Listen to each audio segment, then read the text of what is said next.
அப்படி பின்னாடி போங்க, ஏன்னா அப்படி பின்னாடி போங்க, அப்படி பின்னாடி போங்க, அப்படி பின்னாடி போங்க, அப்படி பேக் வாங்க, முன்னாடி வாங்க.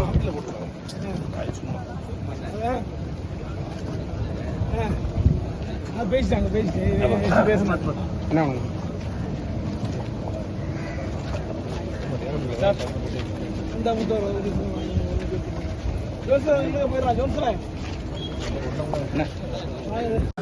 ஏன்னா நீ தப்பிக்காது, உண்மையிலே ஆக்கி போடணும். வாடா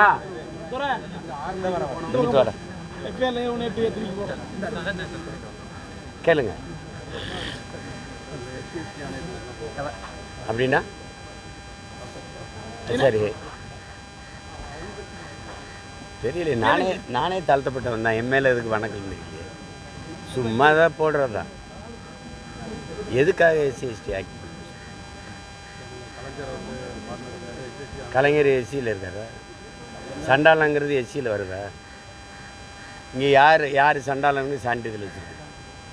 சண்டாளன்னு பைபிளில் இருக்குது, சண்டாளன்னு கந்த சஷ்டி கவசத்தில் இருக்குது, சண்டாளன்னு திருமந்திரத்தில் இருக்குது, சண்டாளன்னு கம்பராமாயணத்தில் இருக்குது, சண்டாளன்னு இவங்க வச்சுருக்க அகர முதலியில் பாடம் இருக்குது. இதுக்கு மேலே எங்கள் தாத்தா ராமலிங்கம் வந்து நாமக்கல் கவிஞர் வந்து பாட்டாக பாடியிருக்காரு. சண்டாளன்னா யார்? தாயை பழித்தவன், தந்தையை நிந்தித்தவன், இவனெல்லாம் சண்டாளன். சண்டாளன் வந்து நீ ஊராஞ்சத்தை திருடுறியா, நீ சண்டாளன். அடுத்தவன் தாலி அறுக்கிறியா, அடுத்த பொம்பளை தாலி அது குடிக்க வச்சு கொள்றியா, நீனு சண்டாளன். அப்படி தான் அவர் எழுதிக்காரு. இதில் என்ன புதுசாக சண்டாளன்? SC ST act. மலத்தை கரைச்ச மேலே இல்லை கோயிலுக்குள்ளே வராதுன்னு பூட்டு போட்டு போனேன் வெளியில் போதில் அவன்லாம் வரல. நீ எஸ்சியான்னு கேட்ட மாதிரிலாம் வராது இந்த சண்டாளன். இந்த எஸ்சி எஸ்டி ஆக்ட் எம்எல்ஏ வந்துடுதா? என்னை சமாளிக்க முடியல. எதிரியாவது ஒன்று போடணும், அவ்வளோதானே.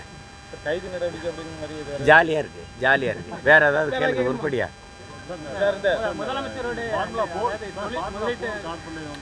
இது கேள்வி.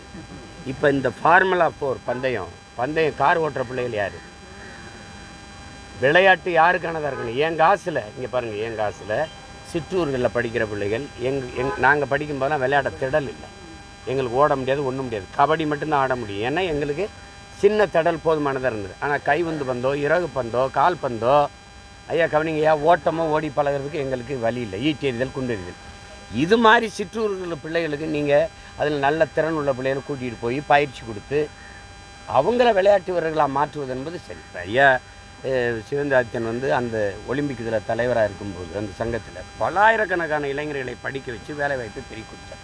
அவர் இறந்ததுக்கு அதிகமாக அழுத மக்கள், நான் அந்த மரணத்துக்கு போனவன், விளையாட்டு வீரர்களும் இஸ்லாமிய மக்கள் தான். அவ்வளவு செஞ்சுருக்காரு அவர். அது மாதிரி ஏதாவது செஞ்சீங்களா? சதுரங்க விளையாட்டு யார் விளையாடுவா? சரி, இந்த கார் பந்தயம் ஓட்டுறவன் யாராவது உங்கால் இருக்கானா? நம்மால் இருக்கானா? திருநெல்வேலி, தூத்துக்குள்ளே யாராவது ஓட்டுறானா? அந்த காரை என்றைக்கே பார்த்துருக்கீங்களா நீங்கள்? ஐயா கார் ஓட்டுறாங்க, அதுக்கு திடல் இருக்குல்ல, சோழாவரத்தில் அங்கேயே ஓட்ட வேண்டியதானே. பொதுமக்கள் 2 மருத்துவமனை இருக்குது, அரசு மருத்துவமனை. நாங்கள் சொல்கிறோம், நாங்கள் சத்தம் போடுறோம், எல்லோரும் சொல்கிறோம். அதில் ஐயா எடப்பாடியும் சொல்கிறாரு இது வேண்டாம் அப்படின்னு. அதில் இப்போ ஐயா அன்புமணி ஒரு அறிக்கை விட்டுருக்காரு. எங்கே பார்த்தாலும் மது விற்பனை விளம்பரங்கள், மது ஆலைகள் விளம்பரம் இங்கே வச்சுருக்குனது. இது மேல்தட்டு மக்களினுடைய விளையாட்டது. அது கொளுத்த பணத்தையும் இருக்கிறவங்க விளையாடுறது. விளையாடுங்க, வேணான்னு சொல்லலை. அங்கிட்டு போய் விளையாடுங்க, ஒரு ஓரமாக விளையாடுங்க. தம்பி சிவகார்த்திகேயன் நடித்த படத்தில் வருத்தப்படாத வாலிபர் சங்கத்தில் வரும்ல, ஓரமாக போய் விளையாடுங்கப்பா அப்படின்னு. அவ்வளவு போக்குவரத்து நெரிசலை உண்டு பண்ணி நீங்கள் யார் என்னை கேட்குறது, யார் என்னை தடுக்கிறதுங்கிற திமிரில், பதவி பண திமிரில் விளையாண்டா நீங்கள் தரையில் கார் விடுங்க, கப்பல் கூட விடுங்க, நாங்கள் கேட்கல. எவ்வளோ நாளைக்கு விடுவீங்கன்னு பார்க்குறோம். இன்னும் 2 ஆண்டு அவ்வளோதானே. அப்புறம் இதெல்லாம் அநியாயங்க. இதெல்லாம் பக்கத்தில் சத்யானிமுத்து தலம் இதில் பேரில் சத்யா நகர்னு ஒரு 1000கணக்கான குடிசை இருக்குது. அதை எடுத்துக்கட்டுறதுக்கு ஏதாவது வழி யோசிங்க. சாலையெல்லாம் சவக்குழியாக இருக்குது, குண்டும் குழியுமாக இருக்குது, சாலையாக இல்லாமல். அதை சீரமைக்க பாருங்கள். பல ஆயிரம் பள்ளிக்கூடங்கள் சிதலடைஞ்சு கீழே விழுகுது.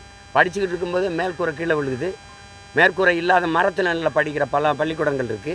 300 பெண்கள் படிக்கிற பள்ளிக்கூடத்தில் 2 கழிவறை இருக்குது. இதெல்லாம் சீரமைக்க யோசிங்க.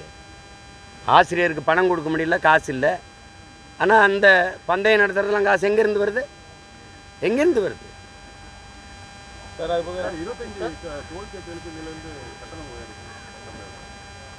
கொடுக்காதீங்க, இறங்கி வண்டி நிறுத்தி போராடுங்க, நாங்கள் வர்றோம், போராடி தடுப்போம். தூத்துக்குடி சேர்ந்த ஒரு வாலிபர் வந்து கர்நாடகத்தில் வந்து மிட்டாய் கம்பெனியில் வேலை பார்க்கும்போது அங்கே உள்ள குண்டர் கன்னட வெறியர்கள் மற்றும் அங்குள்ள காவல்துறையை நிர்வாணப்படுத்தி அறநிர்வாகப்படுத்தி அடிச்சிருக்காங்க. அவர் இப்போ ஜீவிச்சு தான் ஒரே காரணத்துக்காக இங்கே வந்து எங்கே வரீங்க என்கிட்ட நீங்கள் கேள்வி கேட்குறீங்க. இந்தியா ஒரே நாடு, தேசிய இறையாண்மை, ஒருமைப்பாடு பேசுனாங்க. பாரத மாதா கட்சி அவங்கெல்லாம் சொன்னவங்க. ஒரே ரேஷன் கார்டு, ஒரே நாடு, ஒரே தேர்தல், ஒரே கல்விக் கொள்கை, ஒரே வரின்னு பேசுனேன். பெருமக்கள்கிட்ட இந்த கேள்வி கேளுங்க.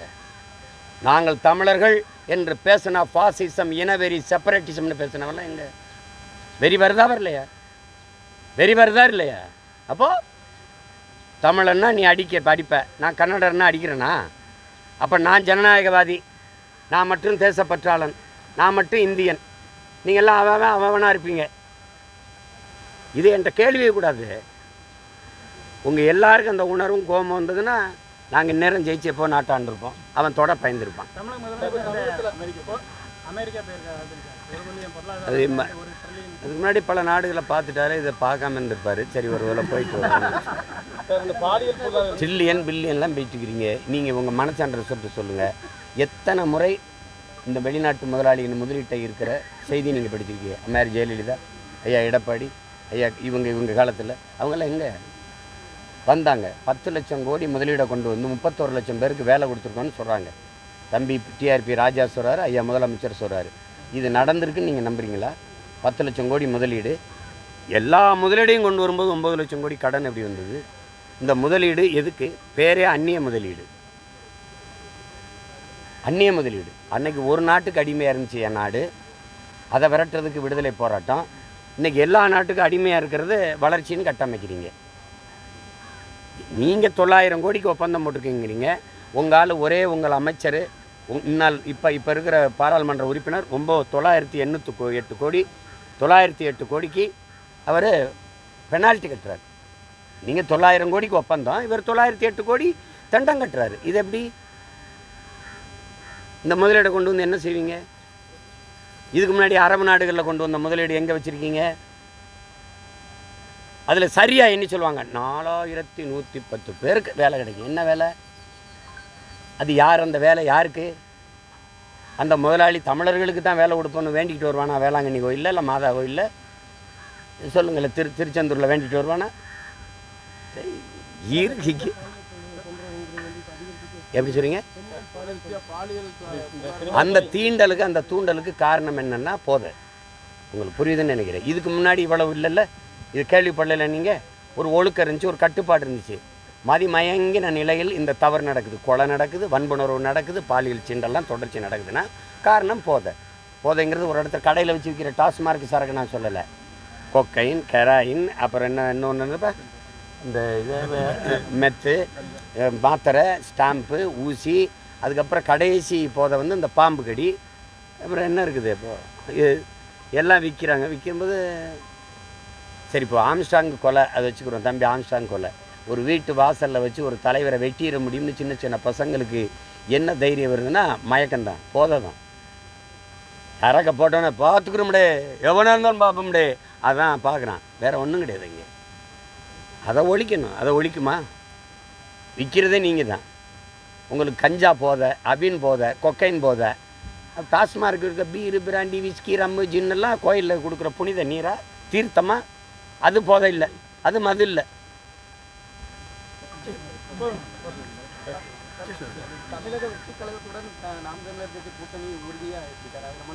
நான் தனித்து போட்டிடுறேன். 2026 இப்போ வந்து 60 தொகுதிக்கு வேட்பாளர் போடுறேன், போட்டுக்கிட்டு இருக்கேன். நீங்கள் வேணால் கட்சியில் சேருங்க, உங்களுக்கு சீட்டு தரேன். போயிட்டு வரவா?